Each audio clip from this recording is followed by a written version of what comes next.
Hello दोस्तों, कैसे हैं आप सब। आई होप आप सब अच्छे होंगे। DSSB TGT नेचुरल साइंस की सीरीज़ में आपका स्वागत है।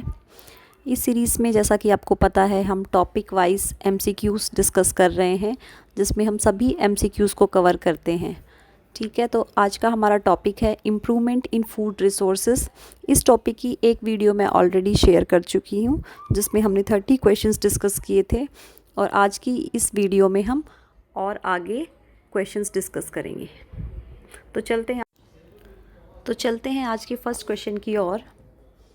हमने कल की वीडियो में 30 क्वेश्चंस डिस्कस कर लिए थे, तो आज का हमारा फर्स्ट क्वेश्चन है question number 31। Maintenance of hives of honey bee for honey production is called A. beekeeping, B. apiculture, C. bee breeding, D. both A and B। देखिए, जब हम क्या करते हैं, हाइव्स को मेंटेन करते हैं हनी प्रोडक्शन के लिए, तो उसको हम क्या बोलते हैं, बी कीपिंग भी बोल सकते हैं, और हम क्या बोल सकते हैं, एपीकल्चर भी बोल सकते हैं। तो दोनों ही ऑप्शन यहाँ पे करेक्ट है। तो हमारा जो करेक्ट ऑप्शन होगा वो क्या होगा, option number D, that is both A and B. Next question, which of the following does not represent the importance of apiculture. तो आपको बताना है कि इन सभी में से कौन सा एपीकल्चर की इम्पोर्टेंस को रिप्रेजेंट नहीं करता है। Option A, obtain nutritious honey, यहाँ पे हनी आएगा, ठीक है। B option, provide bee wax. C, honey bees are pollinating agents. And D, all are importance of apiculture. तो यहाँ पे देखिए, आपको पता चल रहा है कि सभी चीज़ें जो है इम्पॉर्टेंट है हनी कल्चर के अंदर। हनी कल्चर से हमें देखो क्या क्या मिलता है, न्यूट्रिशियस हनी भी मिल रहा है, बी वैक्स भी मिलता है, और हनी भी जो है वो पॉलिनेटिंग एजेंट्स की तरह भी क्या कर सकती है, एक्ट कर सकती है। तो यहाँ पे हमारा जो डी ऑप्शन है वो क्या होगा, करेक्ट ऑप्शन होगा। ठीक है, all are important for apiculture. Next question, which of the following set of industries use the plant products obtain from apiculture. इसमें हमसे पूछा गया कि कौन सी इंडस्ट्रीज प्लांट प्रोडक्ट्स का use, which of the following set of industries use the products obtain from apiculture. Yes, कि कौन सी ऐसी इंडस्ट्रीज़ है जो एपीकल्चर से ऑब्टेन जो प्रोडक्ट है उनका यूज़ करती है। A, indigenous system of medicine, cosmetics and polishes. तो यहाँ पे देखिए, ए ऑप्शन ही क्या है हमारा करेक्ट ऑप्शन होगा, क्योंकि एपीकल्चर से जो मिली हुई चीज़ें हैं, जैसे हनी हो गया, इन सब का यूज़ कहाँ किया जाता है, मेडिसिन में भी कर सकते हैं, कॉस्मेटिक्स में भी कर सकते हैं, और पॉलिशेस में भी कर सकते हैं। सो हमारा जो ए ऑप्शन है that is the correct option. ठीक है, बाकी देखिए, बाकी ऑप्शंस को भी एक बार देख लेते हैं। अदर ऑप्शंस में दिया हुआ है, देखो, लेदर प्रोडक्शन, तो ये तो बिल्कुल नहीं हो सकता। नेक्स्ट है food industry and dairy products, तो इसके अंदर जो है इतना ज़्यादा यूज़ नहीं होता है। बी ऑप्शन है एलोपैथिक मेडिसिन, कॉस्मेटिक्स, तो ये भी हो सकता है, लेकिन जो बेटर ऑप्शन है हमारा वो क्या होगा, ए ऑप्शन होगा। Next question, Honey bees are pollinator of. तो हनी बी जो है वो पॉलिनेटिंग एजेंट की तरह क्या करती है, एक्ट करती है। तो कौन से ऐसे प्लांट हैं जिनमें वो पॉलिनेटर्स की तरह एक्ट करती है। तो यहाँ पे A, corn, sunflower, apple and oats. B, barley, corn, apple and sunflower. C, sunflower, brassica, apple and pear. And D, white rye, apple and pear. तो यहाँ पे जो हमारा करेक्ट आंसर होगा वो होगा ऑप्शन नंबर सी जो है, that is our correct option, जिसके अंदर क्या आएगा, sunflower, brassica, apple and pear. ठीक है, तो इन सभी प्लांट्स के लिए ये कैसे एक्ट कर सकती है, पॉलिनेटर्स की तरह एक्ट करती है। Next question, which of the following species are most commonly domesticated to obtain honey. तो सबसे ज़्यादा जो हनी है उसको ऑब्टेन करने के लिए हम कौन सी स्पीशीज़ का यूज़ करते हैं। तो यहाँ पे जो हमारा करेक्ट आंसर होगा, देखिए एक बार हम सभी ऑप्शंस पढ़ लेते हैं। ए ऑप्शन है Apis dorsata and Apis indica. B है Apis dorsata and Apis mellifera. C है Apis florea and Apis indica. और डी है Apis indica and Apis mellifera. तो यहाँ पे जो हमारा करेक्ट आंसर होगा वो होगा option number D, that is Apis indica and Apis mellifera. तो आपको याद रखना है कि जो सबसे ज़्यादा पाई जाने वाली स्पीशीज़ है इंडिया में वो कौन सी है, एपिस इंडिका है। और सबसे ज़्यादा जो हनी प्रोडक्शन के लिए यूज़ करते हैं इंडिया में जिस स्पीशीज़ को, वो कौन सी है, एपिस मेलिफेरा। तो इन दोनों ही स्पीशीज़ को आपको याद रखना है, ठीक है। Among the following edible species, which one is a marine fish having a rich source of omega-3 fatty acids? तो यहाँ आपको बताना है कि ये जितनी भी मरीन फिश दी हुई है इनमें से कौन सी ऐसी फिश है जो rich source of omega three fatty acids है। तो ए है mrigal, B mackerel, C mystus and D magur. तो यहाँ पे जो हमारा करेक्ट ऑप्शन है वो ऑप्शन नंबर बी होगा, दैट इज़ मैकरल। जो मैकरल फिश है वो क्या है, सबसे अच्छा सोर्स है किसका, ओमेगा-3 फैटी एसिड्स का। और आपको पता ही होगा कि जो स्पाइसी कल्चर करते हैं, फिशेस का जो कल्चर करते हैं, तो उसके अंदर फिशेस को सिर्फ एज ए मीट की तरह यूज़ नहीं करते हैं, बल्कि फिशेस हमें ऑयल भी प्रोवाइड करती है, कॉड लिवर ऑयल, और ये बहुत ही अच्छा सोर्स है ओमेगा-3 फैटी एसिड्स का, ठीक है। तो यहाँ पे करेक्ट ऑप्शन क्या होगा, option number B, that is mackerel. Next question है, fisheries have an important place in Indian economy because A. It provides food to the population, B. It serves as only source of livelihood in many coastal regions, C. It obtain fish oil, pearls, fish proteins, etc. D. All the given options are correct. तो यहाँ पे देखिए क्या पूछा गया है कि जो फिशरीज़ है वो इम्पॉर्टेंट प्लेस क्यों है उनका इंडियन इकोनॉमी में। तो ए ऑप्शन भी करेक्ट है, देखो फूड प्रोवाइड करती है पॉपुलेशन को। बी भी करेक्ट है क्योंकि बहुत सारे कोस्टल रीजन्स ऐसे हैं जहाँ पे ये लाइवलीहुड का, इकोनॉमिक का साधन है। सी इज़ ऑल्सो करेक्ट क्योंकि इससे हमें fish oil, pearls, fish protein, ये सभी चीज़ें मिलती है। क्योंकि हमने कल देखो पढ़ा था कि ऑयस्टर्स, पर्ल्स, तो इन सब का कल्चर किया जाता है किसके अंदर, फिशरीज़ के अंदर। ऐसा नहीं है कि सिर्फ फिशेस का कल्चर करते हैं, ठीक है। और तो यहाँ पे क्या है, सभी ऑप्शन जो है वो करेक्ट है। तो ऑप्शन नंबर जो डी है वो हमारा क्या होगा, करेक्ट आंसर होगा। Next question, select the incorrect match from the following. तो इनमें से हमें बताना है कि कौन सा इनकरेक्ट मैच है। Option number A, Pisces culture, fish farming. तो ये तो हमारा बिल्कुल करेक्ट है, फिश फार्मिंग को ही हम क्या बोलते हैं, पाइसी कल्चर बोलते हैं, ठीक है। बी है aquaculture, means raising aquatic animals to obtain useful products. तो ये भी करेक्ट है। सी है fishes a rich source of vitamin D, riboflavin, omega three fatty acids and minerals. ये भी बिल्कुल करेक्ट है। डी ऑप्शन है honey a rich source of sugar, fat and fibres. नहीं, ये गलत है। फैट और फाइबर्स जो है वो नहीं होता है, बल्कि हनी में क्या होती है, न्यूट्रिशनल वैल्यू होती है, ठीक है, बहुत सारी अच्छी प्रॉपर्टीज़ होती है। सो यहाँ पे क्या है, जो डी ऑप्शन है वो क्या होगा, हमारा करेक्ट आंसर होगा, ठीक है। Next question, father of blue revolution is. जो ब्लू रिवोल्यूशन है उसके फादर को हम क्या कहते हैं, मतलब कौन है, सॉरी, ब्लू रिवोल्यूशन का फादर कौन है। A, doctor Arun Krishnan, B, निरपाक टूटज, C, Vishal Shekhar and D, Durgesh Patel. तो यहाँ पे जो हमारा करेक्ट आंसर है वो क्या होगा, ऑप्शन नंबर ए जो है वो हमारा करेक्ट ऑप्शन होगा, दैट इज़ अरुण कृष्णन, ठीक है। ब्लू रिवोल्यूशन के फादर कौन है, अरुण कृष्णन है। और ब्लू रिवोल्यूशन किसके लिए होता है ये आप कमेंट सेक्शन में मुझे आंसर कीजिएगा, ठीक है। Next question, A tremendous increase in crop and food production as an outcome of the application of plant breeding and production technology is known as। देखिए उस टेक्निक को क्या कहते हैं जिससे क्या होता है, increase in crop and food production. ऐसी टेक्निक जिससे फूड प्रोडक्शन को क्या किया जाता है, इंक्रीज किया जाता है। किसकी हेल्प से, प्लांट ब्रीडिंग और प्रोडक्शन टेक्नोलॉजी की हेल्प से, ठीक है। तो उसमें क्या है, ऑप्शन ए है green revolution, B white revolution, C blue revolution and D grey revolution.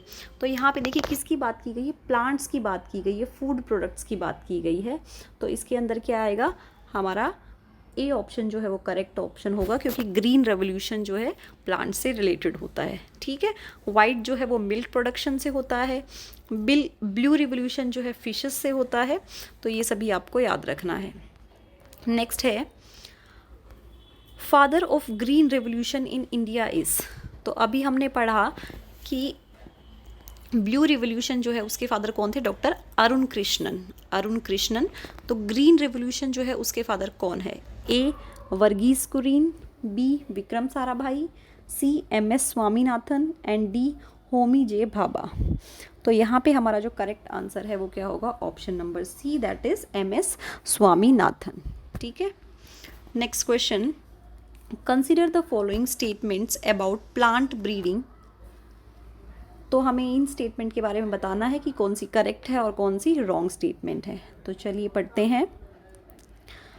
ए है, it is the deliberate manipulation of plant genome to create or impart the desired traits in the plants. तो plant breeding के बारे में देखिए, ये बात बिल्कुल ही सही है। इसमें क्या किया जाता है, जो प्लांट का जीनोम है उसको क्या करते हैं, मैनिपुलेट किया जाता है, ताकि हम अपने डिज़ायर्ड ट्रेट्स जो हैं उसके अंदर क्या कर सकें, ऐड ऑन कर सकें, ठीक है। तो ये तो स्टेटमेंट बिल्कुल करेक्ट है।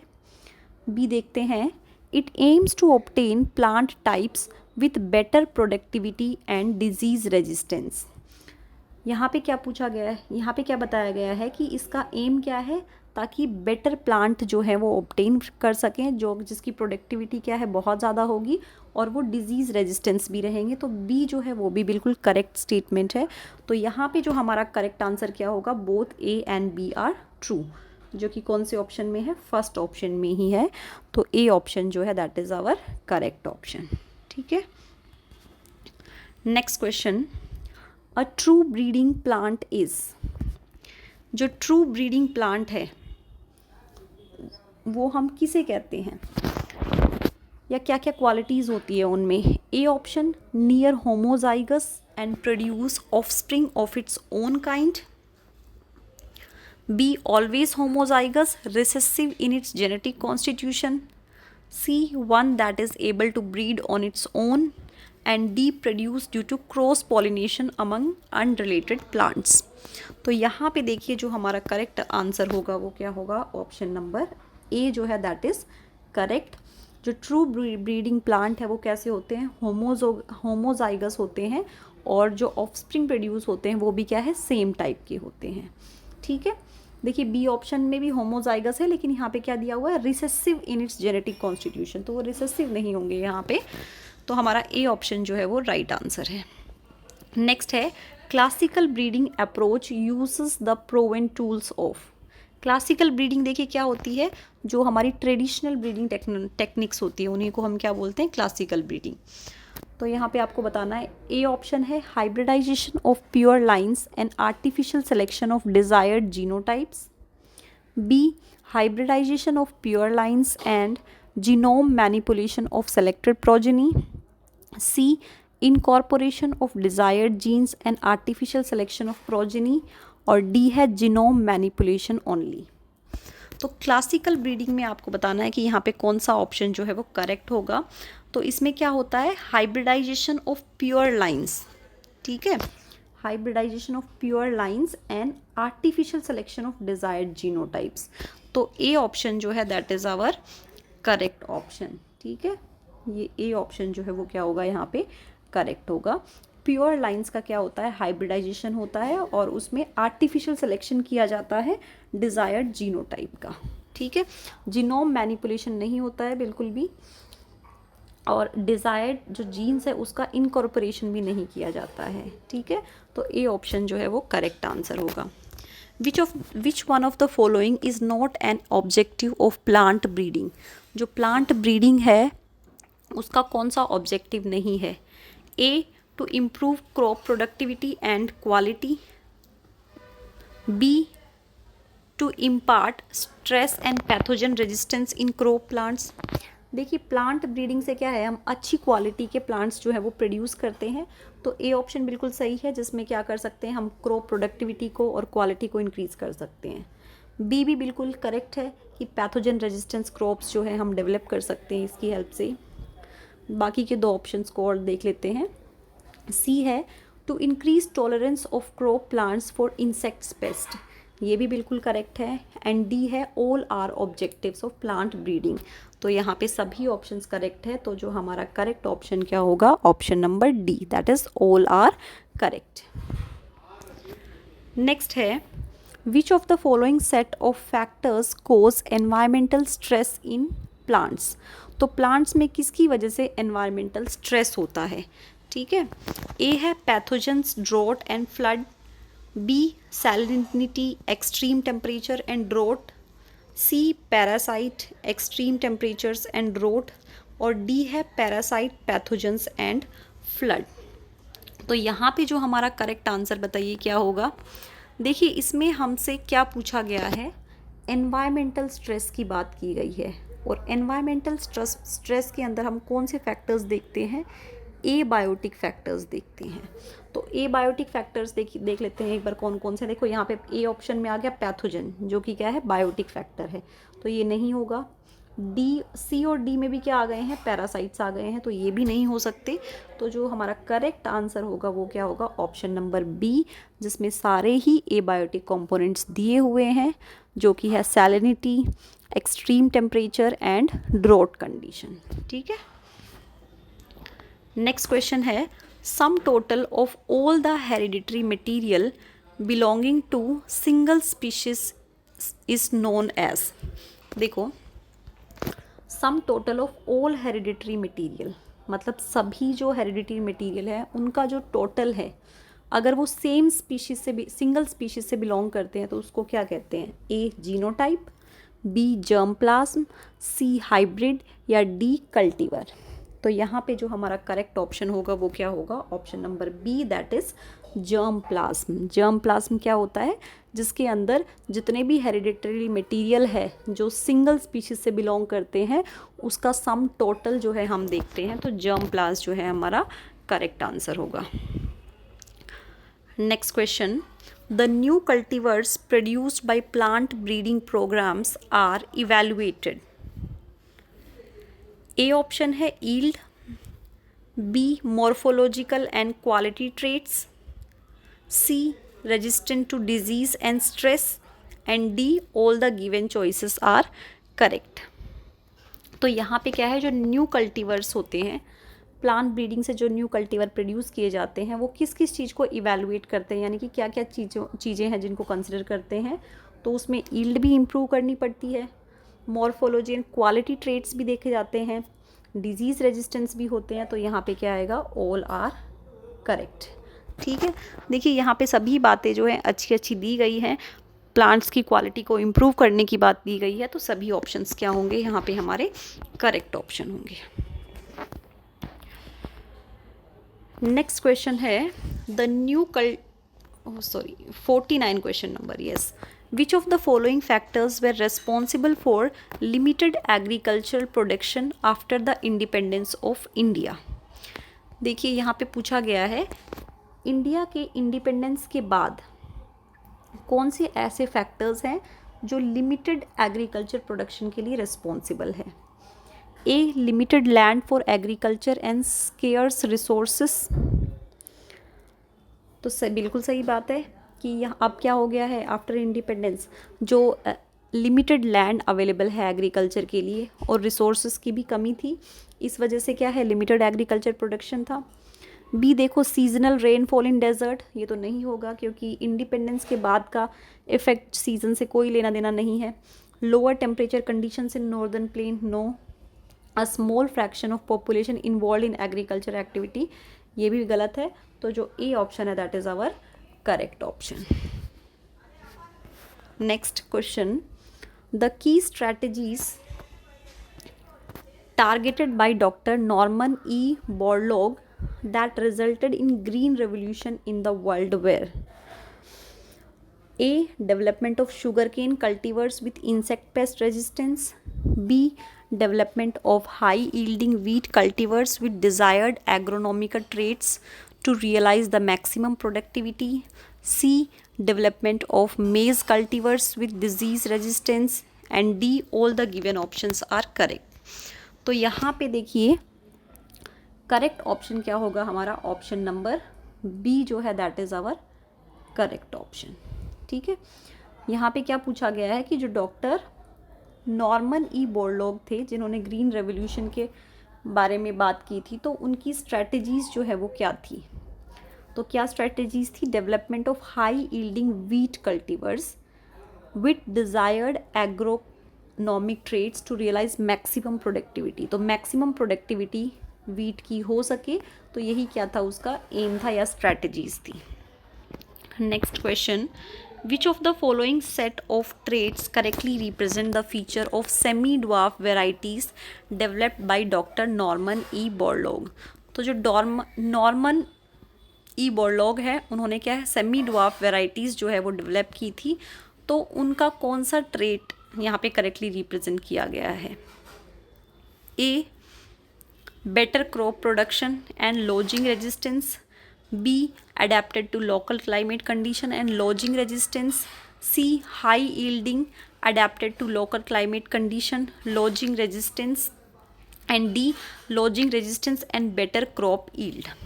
तो यहाँ पे भी क्या है, अभी जो कि हमने पढ़ा था कि हाई यील्ड होनी चाहिए, नॉर्मन ने किसकी बात की थी? एक तो यील्ड हाई होनी चाहिए, ठीक है, और वो कैसे होने चाहिए? Lodging resistance. ठीक है, तो सी ऑप्शन जो है वो हमारा क्या होगा यहाँ पे? करेक्ट ऑप्शन होगा। Next question, Norman E Borlaug was the director of wheat programme at dash and developed semi dwarf varieties of wheat. जैसा कि हमने पढ़ा कि नॉर्मन जो है उन्होंने क्या किया था? व्हीट की सेमी ड्वार्फ वेराइटीज़ डेवलप की थी, और उसकी हमने सारी कैरेक्टरिस्टिक्स भी पढ़ ली है कि क्या क्या कैरेक्टरिस्टिक्स होनी चाहिए। तो यहाँ पे आपसे पूछा गया है कि जो व्हीट प्रोग्राम था, ठीक है, वो कहाँ पे था? जो कि नोबेल ई, सो एक बार हम दोबारा से रीड कर लेते हैं क्वेश्चन को। Nobel laureate Norman E Borlaug was the director of wheat program. अच्छा, जो ये नॉर्मन है, नॉर्मन कौन सी व्हीट प्रोग्राम के डायरेक्टर थे? जो व्हीट प्रोग्राम हुआ था वो कहाँ पे था? ठीक है, तो यहाँ पे ऑप्शन ए है centre for plant breeding and genetics, B Indian society of genetics and plant breeding, C Centro international,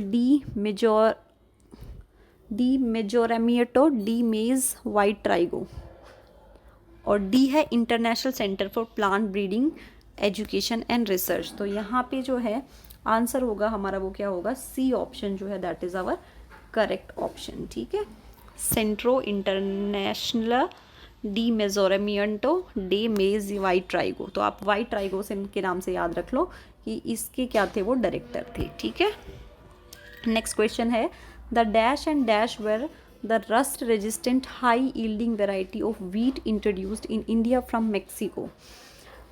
तो कौन सी जो रस्ट रेजिस्टेंट वेराइटी है, rust resistant high yield variety of wheat, जो कि इंडिया में इंट्रोड्यूस्ड की गई थी और कहाँ से ली गई थी? मेक्सिको से।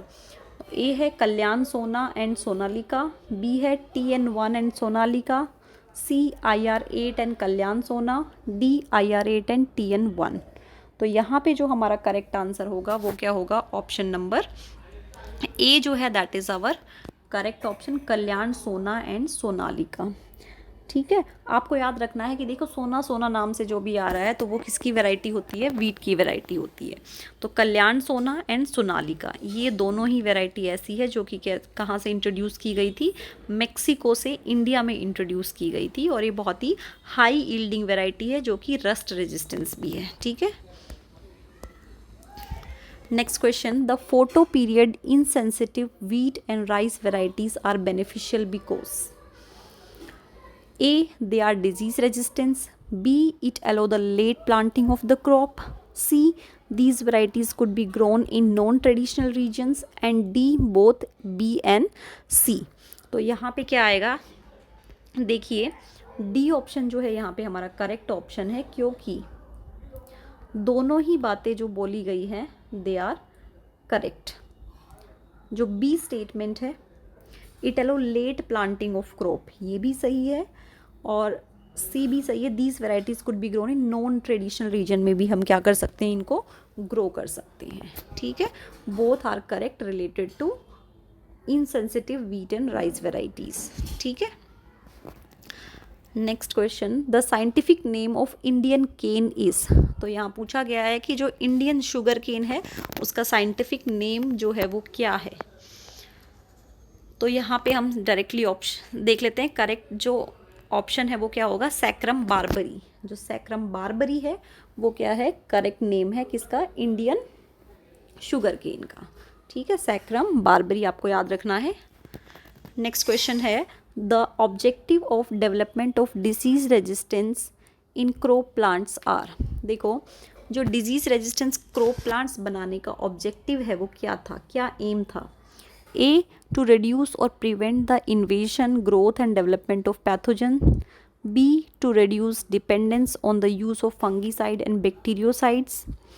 सी, to realize the maximum crop production. and D, all the given choices are correct. तो यहाँ पे क्या है, सभी बातें जो है वो करेक्ट दी गई है. तो जो डी ऑप्शन है वो क्या होगा, हमारा करेक्ट ऑप्शन होगा. ठीक है. नेक्स्ट क्वेश्चन है, which of the following set of plant disease include all fungal disease.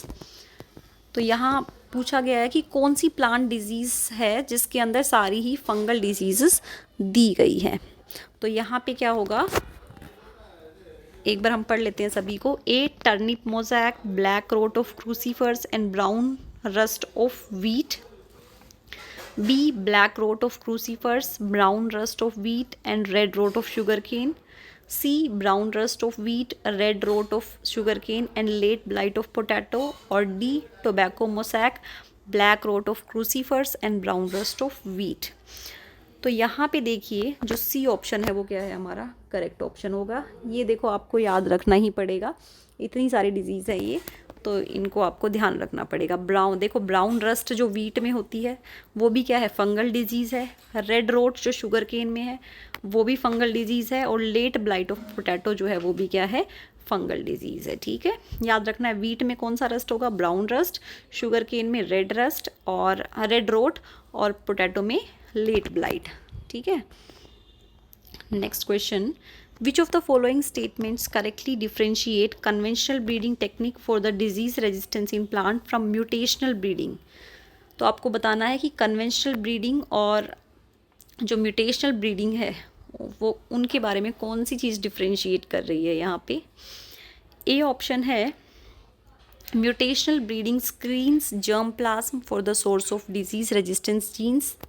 B, conventional breeding include the introduction of disease resistance genes in plants by induced mutations. C, mutational breeding induced mutations in plants to introduce disease resistance in them. D, mutational breeding cannot be applied to crop plants. तो यहाँ पे भी हमारा जो correct answer होगा option number C जो है, that is correct option. ठीक है. देखिए कैसे डिफ्रेंशिएट कर रही है कन्वेंशनल ब्रीडिंग और mutational breeding. Mutational breeding induce mutations, बिल्कुल ही सही है. म्यूटेशन ब्रीडिंग से क्या आते हैं, म्यूटेशंस आते हैं. और म्यूटेशंस क्या होते हैं, सडन चेंजेस. ठीक है, सडन चेंजेस जो हैं उन्हीं को हम क्या बोलते हैं, म्यूटेशंस बोलते हैं. To introduce disease resistance in them, ताकि उनको क्या बना सके, डिजीज रेजिस्टेंस बना सके. ठीक है. और आज का लास्ट क्वेश्चन 58 सॉरी, अभी 2 क्वेश्चंस और है. Breeding for disease resistance in crop plant is carried out by conventional technique और by mutational breeding. Which of the following crop was not bred by conventional techniques for disease resistance. A है resistance to white rust in brassica. B, resistance to bacterial blight in cowpea. C, resistance to hill bunt in wheat. और D है resistance to powdery mildew in moong bean. तो यहाँ पे क्या होगा, D option जो है that is our correct option. Resistant to powdery mildew in moong bean. Moong bean में जो पाउडरी माइल्ड्यू हो जाता है वो जो है हमारा करेक्ट ऑप्शन है. ठीक है, जो कि क्या है, कन्वेंशनल टेक्निक में नहीं आता है. ठीक है. और आज का लास्ट क्वेश्चन है question number 60. Which of the following is a wheat variety bred by conventional breeding techniques to develop resistance to leaf and stripe rust in them. तो तो यहाँ पे पूछा गया है कि वीट की कौन सी वैरायटी है जिसको कन्वेंशनल ब्रीडिंग टेक्निक से डेवलप किया गया था, जो कि लीफ एंड स्ट्राइप रेस्ट से क्या है, रेजिस्टेंस थी। तो ऑप्शन ए है Himgiri, B Pusa Swarnim, C Pusa Shubhra and D Pusa snowball K1। तो यहाँ पे क्या है, ए ऑप्शन जो है वो हमारा करेक्ट ऑप्शन है। हिमगिरी जो है क्या थी, जो leaf and stipe resistance wheat variety थी जिसको कन्वेंशनल टेक्निक से क्या किया गया था, डेवलप किया गया था। तो आज के क्वेश्चंस यहीं तक। अगली वीडियो में हम क्या करेंगे, बाकी के क्वेश्चंस जो हैं इस टॉपिक के डिस्कस करेंगे।